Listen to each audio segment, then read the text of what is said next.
Jangan gelak Safia.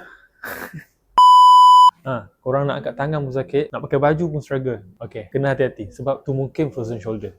Okay, so frozen shoulder ni di mana condition korang punya shoulder tu jadi keras and then sakit. Okay, so lama-lama pergerakan pun dia jadi makin terhad kalau tak dirawat. Biasanya mereka yang berisiko untuk dapat frozen shoulder ni ialah mereka yang berumur 40 tahun ke atas, pesakit diabetes ataupun mereka yang kurang gerakkan bahu disebabkan injury ataupun operation. Rawatan fizioterapi sangat penting untuk korang yang ada frozen shoulder ni. Okay, apa yang kita buat? First kita buat treatment untuk kurangkan sakit, and then kita nak tingkatkan pergerakan bahu korang. So antara exercise yang korang boleh buat yang mudah dan berkesan, antaranya ialah satu, pendulum exercise.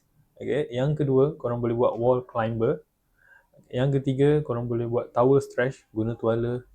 Dan yang keempat, korang boleh buat wall spinning. Selain exercise, di Rehab Kelana Jaya Medical Center, kita juga buat rawatan untuk kurangkan sakit seperti ultrasound, kita buat K-laser, penggunaan TENS dan macam-macam mesin yang kita ada di Rehab Kelana Jaya Medical Center.